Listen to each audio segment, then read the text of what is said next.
welcome back to my YouTube channel. My name is Abimbola Ashonibare, founder of Bimbo Oni Studio, and this video is going to be an introductory video where I talk to you about what vector illustration is, how to get started, what are the tools to get started with, how to create vector illustration, all that good stuff, right? So if you're interested in learning a little bit about illustration and getting started in introduction, please keep on watching. If you're not yet subscribed to my channel, please make sure you're subscribed to my channel. Give this video a thumbs up, leave me a comment down below, and I'll see you in my next video. Hi guys, so this video is going to be an introductory video where I explain to you what vector illustration is, how do you get started in vector illustration, what are the tools to use, and how exactly do you use the pen tool inside of your application, right? So the first thing is the tool that I make use of. I use Figma for my illustrations, and you can either download Figma as a desktop application or you use it in the web. I basically use Figma in the web, right? Now, the next thing is what exactly is vector illustration, right? Vector illustrations are artworks basically that are created using mathematical calculations, or let's say formulas. So you create vector illustrations using points, lines, curves, shapes, all that good stuff, and they are not pixelated. If you scale up vector illustration, let's say your original illustration is like a 100 px by 100 px, and you scale it up to 5000 px by 5000 px, all the pixels, every single thing that you've drawn inside of your illustration is still going to maintain its quality. As opposed to raster illustrations, they're basically pixelated, right? Once you start to expand, the the graphics or your artwork will start to lose, their resolution. But vector illustration isn't like that. So yeah, that's basically it. And I'm going to be using this particular reference to teach you how to get started inside of Figma, how to use the pen tool properly. And yeah, let's get started. First thing you want to do is, once you have your reference, this is the reference we're going to be using. I'm going to go ahead and create a frame inside of Figma. So you just press your F in your keyboard, or you come here and you select a frame. So I'm just going to create a frame, and I'm going to make sure that the frame is 1000 px by 1000 px wide, just like that. And you can go ahead and name your frame. I'm just going to name my book. So what do I want to do? I want to copy this image inside of this particular frame, or I want to drag it inside of this frame. So I'm just going to drag it inside of the frame. And I want to make sure that it is positioned in the center horizontally and vertically, right? So I can scale down the image to 1000 px as well, just so that it is also perfect. Now, the next thing is, I just like to lock the reference that I'm going to be working with. Now, that was easy, right? Easy peasy, lemon squeezy. And by the way, I'm so sorry if my voice is a little bit off. I currently have a little bit of sore throat, so please bear with me. Now, the first thing we're going to, work with is understanding how to use the pen tool and how to use shapes. I don't know if we're going to do shapes today, or we're just going to keep it to pencil and shapes, or just pencil, right? But the first thing is, we want to dissect what we can see. What I tell my students is that before you get started with any illustration, right, you want to make sure that you understand what you're looking at in front of you, right? What can you see? What are the shapes you can see? What are the lines you can see? All that good stuff, right? And for this book, I can see a rectangle. This is a long rectangle, because if you have a book, you know that books are basically like rectangle, then they have like the curved part and all that. But for the purpose of this video, we're going to be keeping it strictly to the pen tool. Now we're going to activate our pen tool. You just come here and press the letter P. Now, the next step is to pick a starting point, right? Where exactly do you want to start from, and when do you want to end? So basically, you're trying to be very calculative. You want to pick somewhere that will be easy for you to start and continue thereafter. So I can decide to start from somewhere here, right? You can see that this image is pixelated. That is what I was explaining to you in the very beginning. So you just pick your starting point and you tap on your screen. You can see that once you tap on your screen, this is attached. It means that your pen tool is activated. And you can see the left side of my canvas, we have what vector 1, telling you that you have an active vector you've created, right? So I'm just going to create a straight line. I'm going to create a straight line all the way down like this. But because of the fact that our stroke color is currently black, we might not really be able to see it. So I'm going to change it to blue. I like to use blue when I'm illustrating, right? So we can also do what? Increase the stroke of our what am I saying? Increase the stroke weight rather. So I'm going to take this to probably like a 3, or let's do 5, so that it matches what we're trying to achieve. The next thing I like to do is I like to round the edges of the stroke, and I also like to give a general corner radius of 1. So now we've gotten started. The next thing to do is continue, right? So we can either continue from the top parts or continue from the bottom part. But what I want you to notice is that there is a curve here. You can see that we have a curve, right? So this is like a letter C. If you notice, this is like a letter C, right? So we want to be able to achieve that curve perfectly. So what do?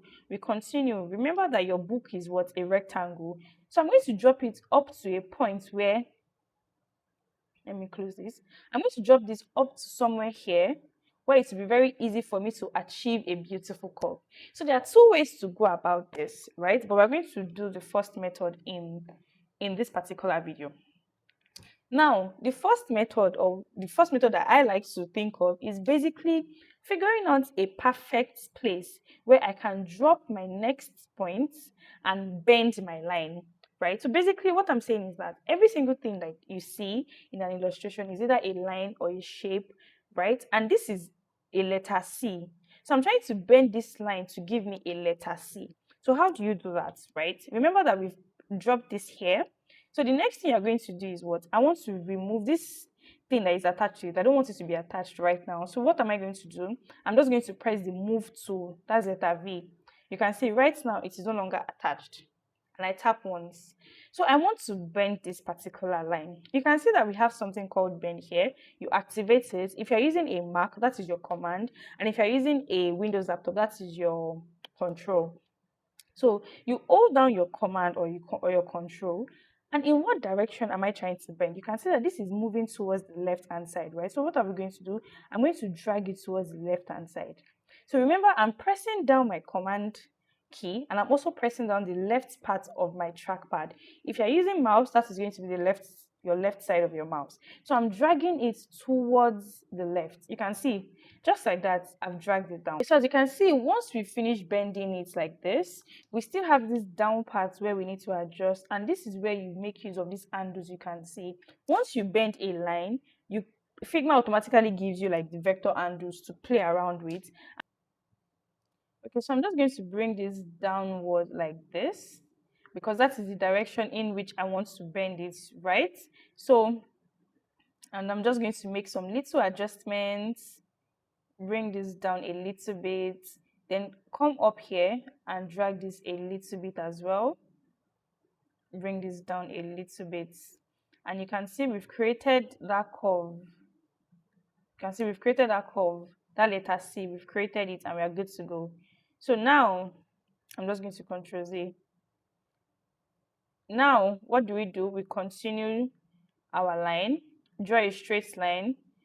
You zoom in, you check, okay, you have another straight line here. Then what do here? You have another straight line, right? So you can see that we have a little bump here.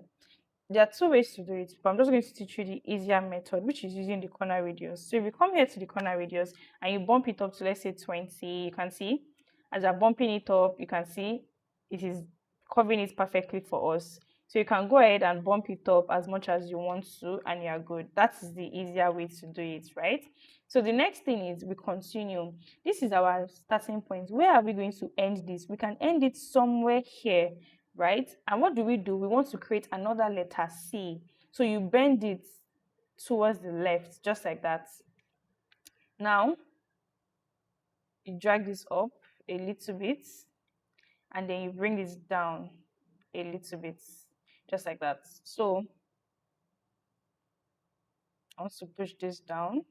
Then I'm going to use the corner radius here to just nudge it, just like that. You can see we've gotten the first part. You can see every single thing aligns, lines, lines, lines. So what do? We can continue from here. This is another letter C. Then you just bend it inside towards the left, just like that. And we are done with the upper parts of the book. So let us continue. Let's continue. We can continue from here actually. This is just going to be a straight line. So you draw your straight line up to here, somewhere here. Then what did we do the other time? We slanted it so that we'll be able to do what? We'll be able to bend it. Now what do we do? Hold down your command and bend just like that. And what do? You hold this vector undo here and you push it out and you are good to go. So we're just going to join this to this. You zoom in, you check, okay, do I have a little bump? I think I do. Then you push it down a little bit, a little bit. Perfect. So every other thing, easy peasy. You continue just like this. You continue just like this. Then what else? So all these ones are just extra lines. Let's just do that. You start from here, you drop it here. Then what do? You bend it inside. What next thing? Starts from here, drop it here, bend it inside like that. Start from here, drop it here, just like that. So we have this other one here too. We're just going to do the same thing.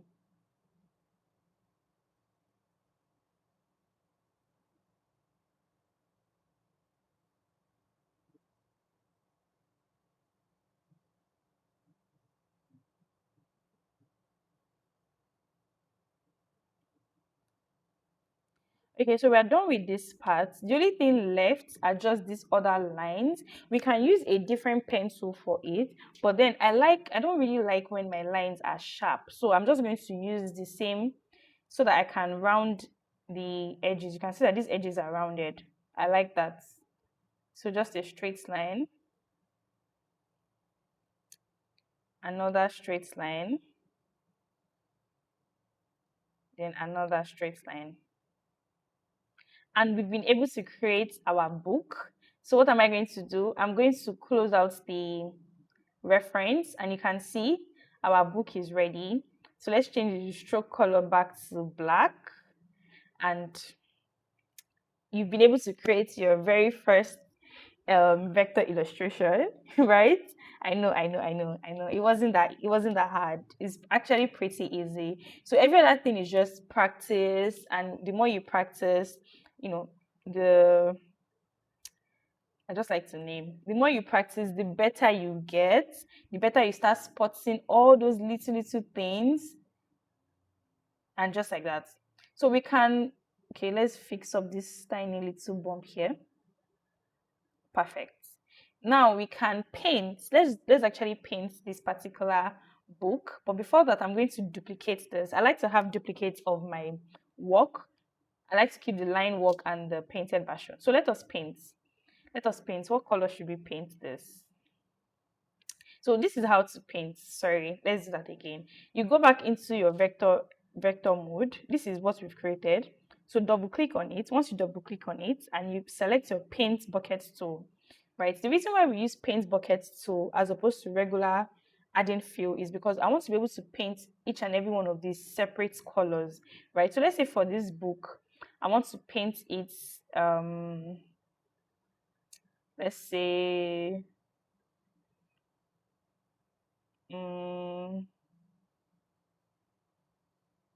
let's say something like this. Yeah, let's say I want to paint this part, this color, this part, maybe the same color, right? Then this part, do we want to give it the same color as well? Can give it the same color. Then this inner part is meant to be the book, right? So we can give it a nude shade, something like this. I guess it's fine. Then we can paint this other one, our purple shade. You can see, right? And just like that, you can either reduce your stroke, but because this image is a large image, that is why the stroke feels balanced out. You can also remove the stroke if you don't want. Do you understand? So I'm just going to keep this at maybe a stroke of 5. I actually like that 5. Very, very pretty, very easy. And just like that, you've created very first vector illustration. We've come to the end of our first official tutorial. If you enjoyed this video, please give me a thumbs up, leave me a comment down below, and subscribe to my YouTube channel if you're yet to subscribe to my channel. And if you're not yet following me on social media, please go and follow me on social media. The username is Bimbo Oni Studio, and you can definitely also check out the website bimboonistudio.com. I'll definitely be creating more tutorials like this, and we're going to work our way up from mini illustrations like what we created to something a bit more complex. And I hope to see you in my next video. Bye.